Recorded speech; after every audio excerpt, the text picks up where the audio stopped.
Good morning, and welcome to this week's Stories of Music. We're talking about, this week, musical theater.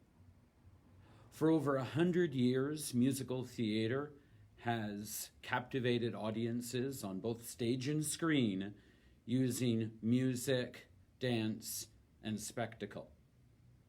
Over 50 years after the productions of HMS Pinafore and the Mikado, works by Gilbert and Sullivan, 1927's Showboat introduced the idea of the book musical.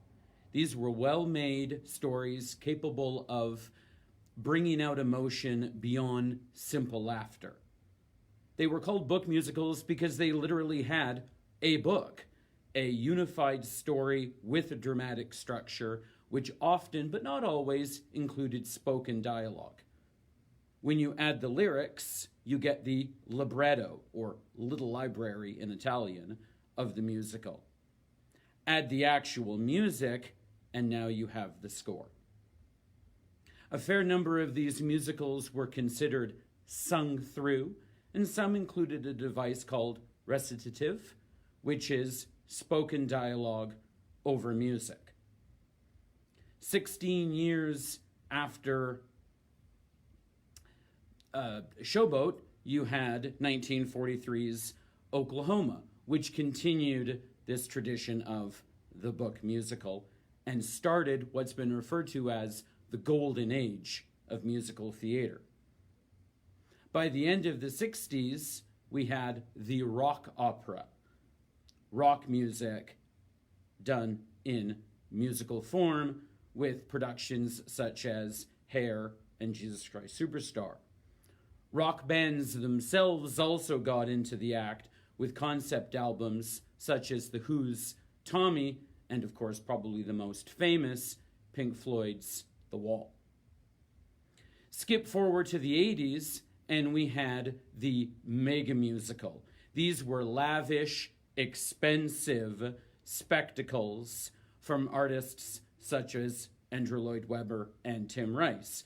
Examples of this being, of course, Cats, Phantom of the Opera, Les Mis, and one of my personal favorites that I remember watching as a kid in the West End, Starlight Express.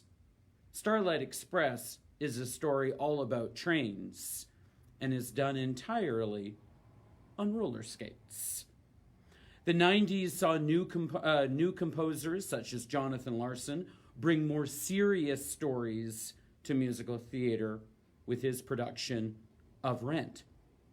This was also when you started to see more corporate interest be involved in musical theater, especially companies such as Disney, which is where you got productions such as 1997's The Lion King on both stage and screen. These corporate interests also brought a number of trends to musical theater, one of them being the reusing of older, considered safer stories, safer for their investments, I mean, and some critics were led to consider the musical more as tourist attraction than actual creative outlet.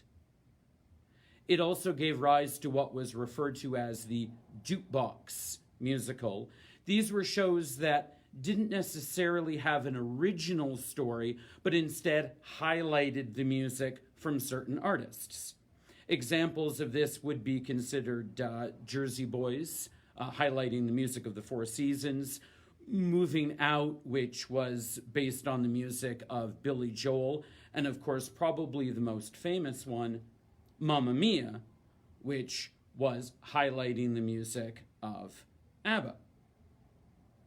This was also when you saw the real rise of musicals on film, starting with Evita in 1996 and continuing through the 21st century with movie versions of Chicago, Rent, Les Mis, of course, and also the movie version of Mamma Mia.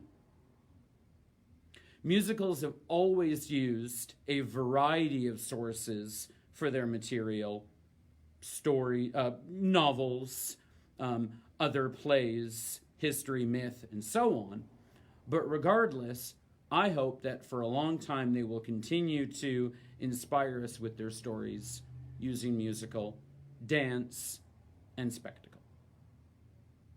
That's this week's Stories of Music. Thanks for joining us. You have a good rest of the week. Bye for now.